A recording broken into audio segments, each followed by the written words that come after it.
नमस्कार, दिन भर की बड़ी खबरों में आपका स्वागत है। मैं हूं परवीन शेख। इस बुलेटिन की बड़ी खबरों पर चर्चा से पहले आइए देखते हैं सुर्खियां।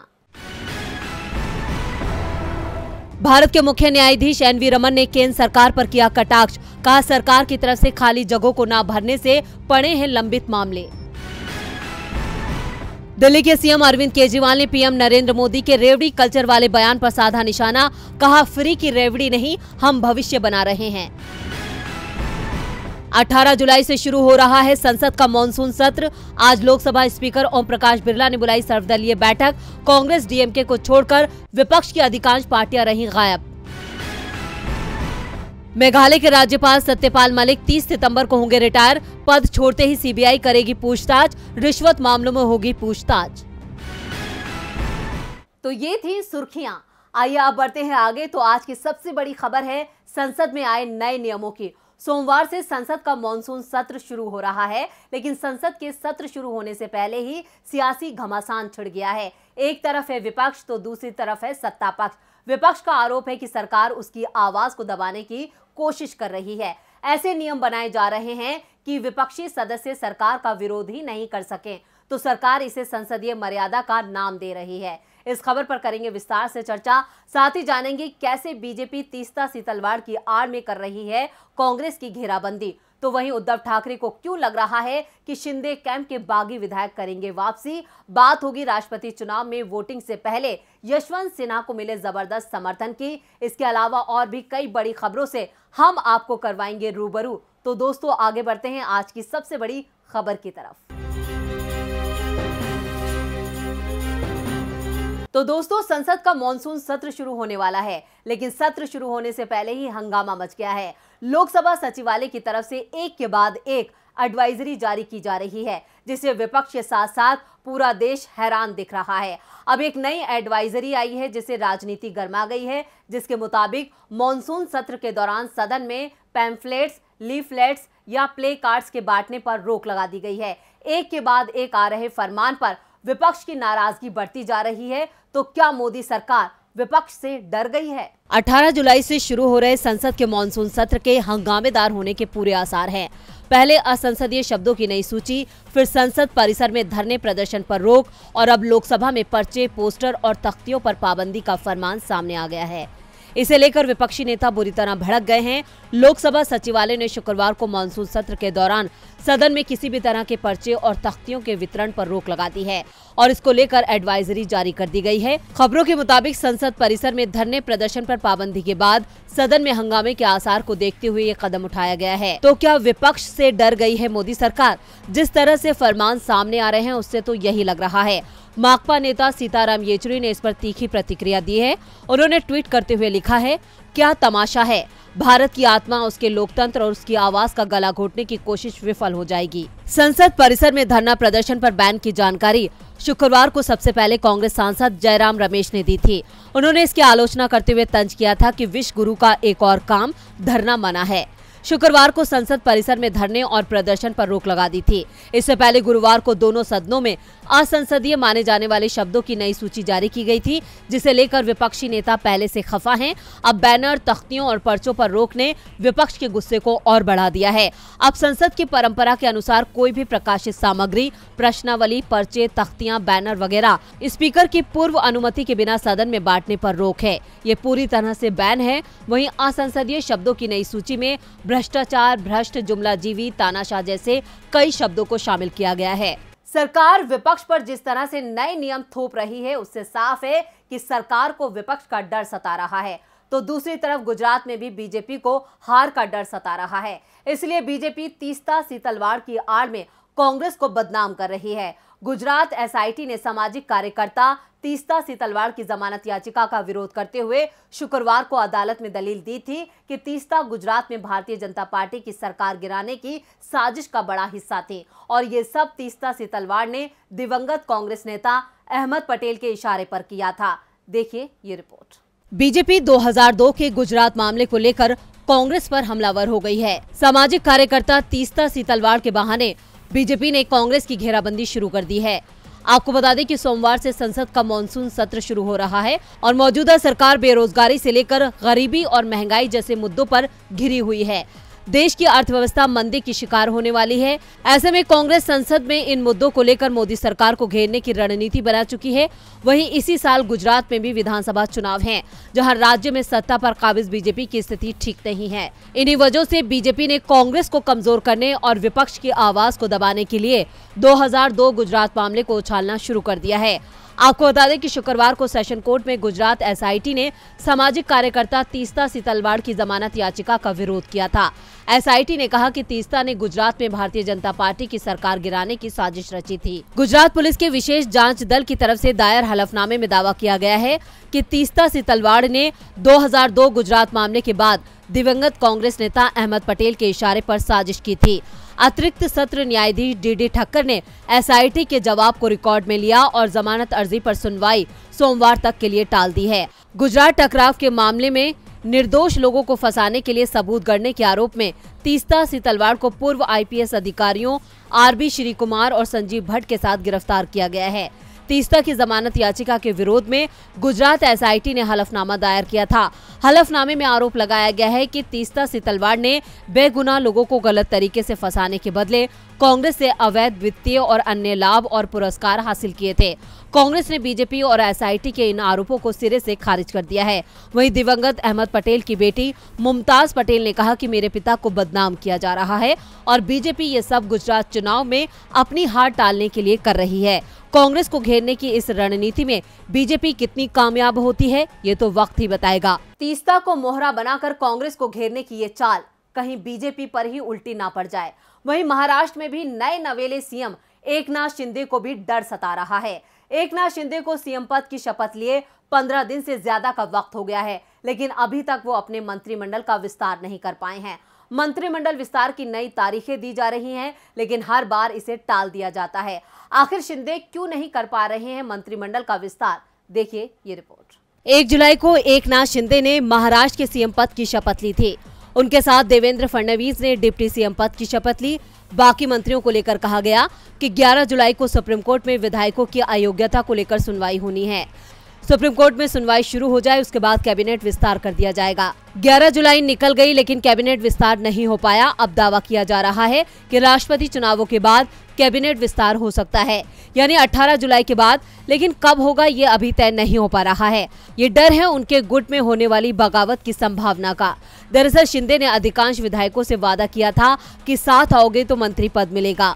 मंत्री पद की उम्मीद में शिंदे के साथ शिवसेना के अधिकांश विधायक चले आए, लेकिन अब बीजेपी की ओर से शिंदे गुट को मंत्रिमंडल में 12 से 13 सीटें ही दी जा रही हैं, जबकि शिंदे के पास शिवसेना के 40 और 10 अन्य विधायक भी हैं, यानी करीब 50 विधायक हैं, जिसमें से 12 या 13 विधायक ही मंत्री बन पाएंगे। शिंदे की इस परेशानी में उद्धव ठाकरे अपना फायदा देख रहे हैं, क्योंकि जिस विधायक को मंत्री नहीं बनाया जाएगा वो उद्धव कैंप में वापस लौट सकता है। शिवसेना सांसद विनायक राउत ने दावा किया कि शिंदे गुट और बीजेपी के बीच जल्द ही लड़ाई हो जाएगी। कैबिनेट विस्तार के बाद ये लड़ाई शुरू हो जाएगी। राउत के दावे से पता चलता है कि शिवसेना कैबिनेट विस्तार का कितनी बेसब्री से इंतजार कर रही है। इतना ही नहीं, शिवसेना के अलावा राष्ट्रवादी कांग्रेस पार्टी का भी मानना है कि बीजेपी शिंदे समूह ने जानबूझकर 18 जुलाई को राष्ट्रपति चुनाव के बाद कैबिनेट विस्तार की योजना बनाई है, क्योंकि उन्हें डर है कि जिन्हें मंत्री पद नहीं मिलेगा वो विधायक राष्ट्रपति चुनाव के दौरान अपना गुस्सा दिखा सकते हैं। एकनाथ शिंदे भी बगावत को लेकर डरे हुए दिखाई दे रहे हैं, इसलिए बगावत को टालने के लिए शुरुआत में छोटा मंत्रिमंडल रखा जा सकता है। 10 से 12 मंत्रियों को शपथ दिलाई जा सकती है, जिसमें शिंदे कैंप के 4 से 5 और बीजेपी के 6 से 7 मंत्री नई सरकार में शामिल हो सकते हैं। ऐसा इसलिए किया जाएगा ताकि जिन लोगों को मंत्री पद नहीं मिल सका उन्हें अगले दौर में मंत्री बनाने की उम्मीद बनी रहे। पर ठाकरे गुट को पूरी उम्मीद है कि बीजेपी की ये रणनीति भी कामयाब नहीं होगी और बागी विधायक वापस आएंगे। अगर ऐसा होता है तो फिर एक बार महाराष्ट्र की सियासत में घमासान मच सकता है। शिंदे कैबिनेट का इंतजार उद्धव ठाकरे के साथ साथ बागी विधायकों को भी है। इंतजार तो देश के लोगों को नए राष्ट्रपति का भी है। देश का अगला राष्ट्रपति चुनने के लिए 18 जुलाई को मतदान होगा और 21 जुलाई को देश को नया राष्ट्रपति मिल जाएगा। लेकिन इस बनते बिगड़ते समीकरणों के बीच विपक्षी उम्मीदवार यशवंत सिन्हा को जबरदस्त समर्थन मिल रहा है। 2 दिन बाद देश के अगले राष्ट्रपति को चुनने के लिए वोटिंग होगी और 21 जुलाई को नए राष्ट्रपति के नाम की घोषणा कर दी जाएगी। ऐसे में अब सभी की नजरें वोटिंग पर टिकी हैं कि कौन सी पार्टी किसका समर्थन करती है। वहीं अब एनडीए उम्मीदवार द्रौपदी मुर्मू और विपक्ष के उम्मीदवार यशवंत सिन्हा के समर्थन में बनते बिगड़ते समीकरणों के बीच यशवंत सिन्हा को आम आदमी पार्टी का साथ मिल गया है। आम आदमी पार्टी ने राष्ट्रपति चुनाव में विपक्ष के उम्मीदवार यशवंत सिन्हा का समर्थन करने का ऐलान किया है। शनिवार को दिल्ली के मुख्यमंत्री अरविंद केजरीवाल की अध्यक्षता में आम आदमी पार्टी की पॉलिटिकल अफेयर्स कमेटी की बैठक हुई। बैठक में उप मुख्यमंत्री मनीष सिसोदिया, राज्यसभा सांसद संजय सिंह, पंजाब के सांसद राघव चड्ढा और विधायक आतिशी शामिल हुए। वहीं बैठक में राष्ट्रपति चुनाव में पार्टी किस उम्मीदवार का समर्थन करे, इसे लेकर चर्चा हुई और बैठक में सभी नेता एक सुर में विपक्ष के उम्मीदवार यशवंत सिन्हा का समर्थन करने के लिए राजी हो गए। वहीं बैठक के बाद आप के राज्यसभा सांसद संजय सिंह ने राष्ट्रपति चुनाव में यशवंत सिन्हा के समर्थन का ऐलान करते हुए कहा कि हम द्रौपदी मुर्मू का सम्मान करते हैं, लेकिन हम यशवंत सिन्हा के लिए वोट करेंगे। आपको बता दें कि आप एकमात्र गैर बीजेपी और गैर कांग्रेसी पार्टी है जिसकी 2 राज्यों दिल्ली और पंजाब में सरकारें हैं। दोनों राज्यों से आपके 10 राज्यसभा सांसद हैं, जिनमें से 3 दिल्ली से हैं। साथ ही पार्टी के पंजाब में 92, दिल्ली में 62 और गोवा में 2 विधायक हैं। वहीं इससे पहले झारखंड मुक्ति मोर्चा और बीजू जनता दल ने एनडीए उम्मीदवार द्रौपदी मुर्मू के समर्थन का ऐलान किया था। इतना ही नहीं, एनडीए में शामिल दलों के अलावा विपक्षी खेमे के कई दल पहले ही द्रौपदी मुर्मू के समर्थन का ऐलान कर चुके हैं, यानी कि मुकाबला बेहद ही दिलचस्प हो चुका है। यशवंत सिन्हा को समर्थन का ऐलान करके केजरीवाल ने बीजेपी को बड़ा झटका दिया है। दूसरी तरफ सत्ता पर काबिज बीजेपी को किसान भी बड़ा झटका देने वाले हैं। कृषि कानूनों के खिलाफ किसानों का आंदोलन खत्म हुए अभी 1 साल भी नहीं हुआ था कि एक और किसान आंदोलन शुरू होने की सुगबुगाहट शुरू हो गई है। एमएसपी को लेकर तो किसान प्रदर्शन के संकेत दे ही रहे थे, अब जमीन अधिग्रहण के मुद्दे पर भी किसान सरकार से 2-2 हाथ करने की तैयारी में है और इस बार आंदोलन का केंद्र बनता दिख रहा है हरियाणा। तो क्यों हरियाणा में शुरू हो रहा है किसानों का आंदोलन, देखते हैं इस रिपोर्ट में। किसानों की जमीन एक बार फिर संकट में घिरती दिख रही है। पहले मोदी सरकार के नए कृषि कानून के चलते किसानों को अपनी जमीन छीने जाने का डर दिखा, जिसके बाद किसान सड़क पर उतरे और मोदी सरकार को कृषि कानून वापस लेने पड़ गए और अब जमीन जाने का डर हरियाणा के किसानों को दिख रहा है। दरअसल हरियाणा सरकार 2 लाख एकड़ शामलात जमीन का अधिग्रहण कर उसे निजी उद्योगपतियों के हाथों सौंपना चाहती है। इसके लिए शामलात जमीन के अधिग्रहण या यूं कहे कि इस जमीन को सरकारी भूमि बनाने की प्रक्रिया शुरू हो गई है। सुप्रीम कोर्ट ने भी हरियाणा सरकार के पक्ष में फैसला सुनाया है। आमतौर पर गांवों में स्कूलों, चिकित्सालयों, खेल के मैदान, चराई के लिए चारागाहों के लिए चिन्हित जमीन शामलाती भूमि में आती है। गांव में ये प्रथा रही है कि किसान अपनी जमीन में कुछ हिस्सा शामलात जमीन के लिए आवंटित कर देते हैं, यानी ये जमीन होती तो किसानों की है, लेकिन वो इस पर अपना हक नहीं जताते हैं, इसे सार्वजनिक उपयोग के लिए दे दिया जाता है। और अब इस जमीन पर हरियाणा सरकार ने अपनी निगाह गड़ा दी है और वो इस पर कब्जे की तैयारी में है, जिसके विरोध में किसान संगठन भी सामने आ गए हैं। भारतीय किसान यूनियन चढ़ूनी ग्रुप ने तो सरकार के खिलाफ मोर्चा ही खोल दिया है। अंबाला के साहा मंडी में बीकेयू ने गुरनाम सिंह चढ़ूनी की अगुवाई में हुई बैठक में बड़ा आंदोलन शुरू करने का ऐलान कर दिया। किसानों ने ऐलान कर दिया है कि प्रशासन की टीम अगर जमीन पर कब्जा करने के लिए पहुंचती है तो उनका विरोध किया जाएगा। प्रदेश में बीजेपी और जेजेपी एमएलए और मंत्रियों का घेराव किया जाएगा। जो भी विधायक या सांसद सरकार का समर्थन कर रहा है उसका विरोध होगा। चढ़ूनी ने कहा कि जब तक सरकार अपने कदम वापस नहीं रखती तब तक किसानों का विरोध जारी रहेगा। उन्होंने कहा कि 25 जुलाई को प्रदेश की सभी तहसीलों में 1 घंटा प्रदर्शन करके सीएम के नाम ज्ञापन दिया जाएगा। उन्होंने कहा कि अगर सरकार अपना फैसला नहीं बदलती है तो किसान आंदोलन की तर्ज पर 25 अगस्त को कुरुक्षेत्र के पिपली में रैली की जाएगी। जरूरत पड़ती है तो किसान पक्का मोर्चा लगाने को भी तैयार हैं। किसान एक बार फिर बीजेपी के टेंशन बढ़ाने वाले हैं, तो वहीं 7 समुद्र पार भारतीयों का मस्तक ऊंचा होने वाला है। ब्रिटेन में अगला प्रधानमंत्री कौन बनेगा, इसे लेकर सस्पेंस बरकरार है। वहीं दूसरी तरफ भारतीय मूल के ब्रिटिश नेता ऋषि सुनक पीएम पद के लिए कंजर्वेटिव पार्टी में सबसे आगे चल रहे हैं। इस रेस में कामयाबी उन्हें ग्रेट ब्रिटेन का प्रधानमंत्री बना देगी। ब्रिटेन में पीएम पद की रेस में भारतीय मूल के ऋषि सुनक ने शानदार बढ़त बना ली है।